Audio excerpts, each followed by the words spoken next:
Hello students, मैं Kapil Dubey, assistant professor Harda degree college Harda, commerce department. मैं आज आपको पढ़ाने जा रहा हूँ एक इम्पॉर्टेंट पार्ट जो पिछले वीडियो में मैंने इसके बताया है आपको। साझेदारी फर्म का समापन, साझेदारी फर्म का विघटन, उसका हमने एक पूरा थ्योरी वाला पार्ट देखा था। उस वीडियो में थ्योरी समझी थी कि साझेदारी के फर्म के समापन से क्या आशय होता है, उसकी विधियों का वर्णन कीजिए, है ना। वसूली खाता क्या होता है, कैसे बनाया जाता है, उसका पूरा वर्णन जो है हम उस वीडियो में समझ चुके हैं। अब आपको मैं एक क्वेश्चन सॉल्व करके बता रहा हूँ उससे रिलेटेड, और इम्पॉर्टेंट क्वेश्चन है ये। बिल्कुल आपका जो है इस टाइप का कोई भी एक क्वेश्चन जो है वो आपको न्यूमेरिकल का पूछा जाएगा, ठीक है। तो अपन समझते हैं, सबसे पहले क्वेश्चन को समझ लेते हैं। ए और बी एक फर्म में दो साझेदार हैं, बराबर अनुपात में साझेदार हैं, और उनका एक चिट्ठा, उनकी एक बैलेंस शीट दी हुई है। बैलेंस शीट में बताया गया है, एक तरफ दायित्व है, ठीक है। दायित्व में पूंजी दी हुई है, यानी कैपिटल ए और बी की, लेनदार दिए हुए हैं और ए का ऋण दिया हुआ है। संपत्ति पक्ष में देखोगे तो मशीनरी है, स्टॉक है, देनदार है और रोकड़ दी हुई है, ठीक है। और नीचे फिर उन्होंने फर्म को बंद करने का निर्णय लिया।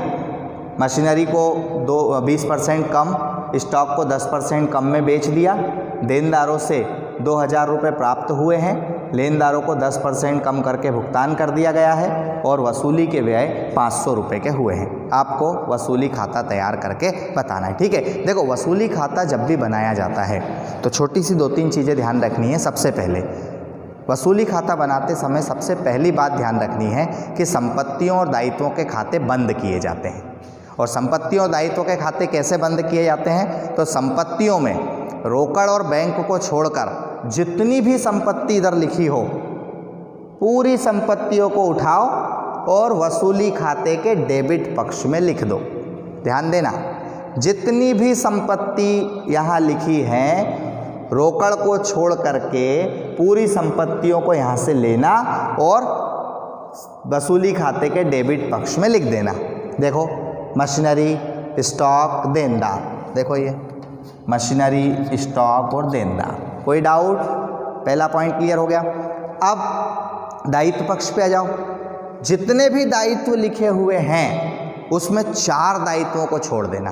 एक पूंजी खाता, कैपिटल अकाउंट, साझेदार का ऋण, लाभ हानि का कोई बैलेंस हो, प्रॉफिट वो, और जनरल रिजर्व का कोई बैलेंस हो, सामान्य संचय वगैरह हो। उन 4 चीज़ों को छोड़ करके जितने भी दायित्व यहाँ लिखे हुए हों उनको आप किस तरफ लिख देना, वसूली खाते के क्रेडिट पक्ष में। तो देख लो आप यहाँ से क्या है, यहाँ पर पूंजी नहीं आएगी, ए का ऋण नहीं आएगा, लेनदार आ जाएगा। ये लेनदार आप लिख दो यहाँ, लेनदार खाते को कितने के हो गए, 3000। क्लियर है। अब क्या करना है, अब खाते बंद हो गए, अब आएंगे ये समायोजन वाली बात, यानी ये जो संपत्तियां हमने यहाँ लिखी हैं इनको सेल किया जाएगा।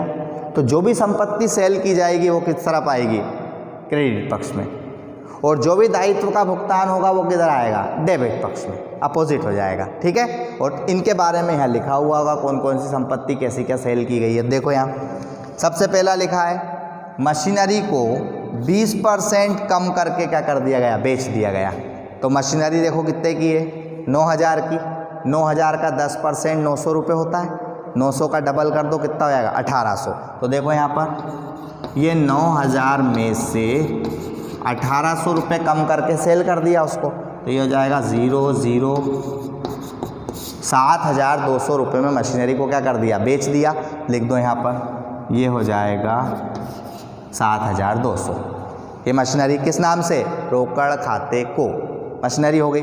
मशीनरी के बाद क्या लिखा है, स्टॉक को 10% कम में बेच दिया। तो स्टॉक देख लो कितने का है, 10,000 का है। तो ये 10,000 का 10% 1000, तो 9000 में स्टॉक को बेच दिया। लिख दो यहाँ पर, स्टॉक बराबर 9000 रुपये। उसके बाद लिखा हुआ है देनदारों से 2000 रुपये प्राप्त हो गए, तो ये लिखा ही हुआ है देनदार, लिख दो यहाँ पर। कुल मिलाकर के हमने ये तीनों संपत्तियों को बेचने के बाद इतना पैसा प्राप्त कर लिया, तो जोड़ दो इसको, 7, 9, 16 और 2, 18,200 रुपये हमारे पास कैश आ गई, रोकड़ आ गई। अब वो रोकड़ जो आई है उससे हम अपने दायित्वों का क्या करेंगे, भुगतान। तो दायित्व देख लो यहाँ पर कौन सा है, लेनदार है, कितने का है? 3000 का। लेकिन क्या बोल रहा है देख लो, लेनदारों को 10% कम करके भुगतान कर दिया गया। तो लेनदार कितने के हैं? 3000 का 10% यानी 300। तो कितने में भुगतान कर दिया? 2700 रुपये में पूरा भुगतान कर दिया।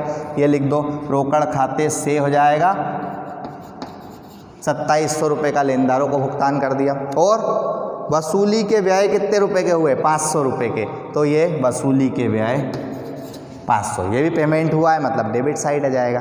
दोनों को जोड़ दो तो ये हो जाएगा 3200। खत्म खेल। अब आपका ये कंप्लीट हो गया अकाउंट।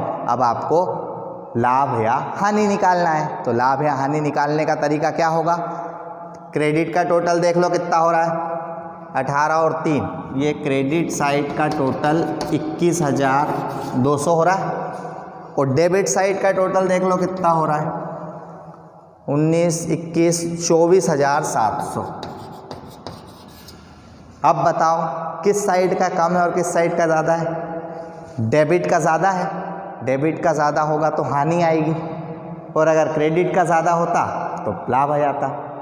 क्या करेंगे? माइनस कर दो, ये माइनस कर दो 21,200, 005 है ना, 4 में से 1 जाएंगे 3, 3500 रुपये की हानि आ रही है, ये लिख दो आप यहाँ। लेकिन अब ये 3500 रुपये दोनों पार्टनर के हैं और लिखा ही हुआ था, देखो बराबर अनुपात में साझेदार हैं। तो हम क्या करेंगे, इस 3500 रुपये को 1/2, 2 से भाग दे देंगे और ये 1 और 1 का गुणा कर देंगे। तो 2 से भाग दोगे तो ये हो जाएगा 1750। तो यहाँ हो जाएगा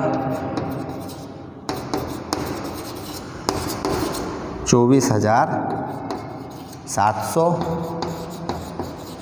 24,700। इस प्रकार से आपका ये पूरा कंप्लीट अकाउंट हो जाएगा। कौन सा? लाभ हानि आपका वसूली खाते का इस तरह से बनाया जा सकता है। तो बहुत अच्छे से समझ लो इसको, इम्पॉर्टेंट क्वेश्चन है। इस चैप्टर से आपके 2 क्वेश्चन आएंगे, है ना। एक क्वेश्चन में वो थ्योरी के और में थ्योरी, और एक में थ्योरी और में क्या आ सकता है, न्यूमेरिकल, ये वाला इस टाइप का गणित आ सकता है। ठीक है, तो अच्छे से करके देख लो। कम नंबर नहीं होना चाहिए, मतलब बहुत छोटी छोटी चीज़ें हैं। अगर हम प्रॉपर समझेंगे, चीज़ों को अच्छे से करेंगे तो कोई भी क्वेश्चन गलत नहीं होगा। ठीक है, थैंक यू। कोई भी डाउट हो तो आप मुझसे पूछ सकते हो। ठीक, थैंक यू।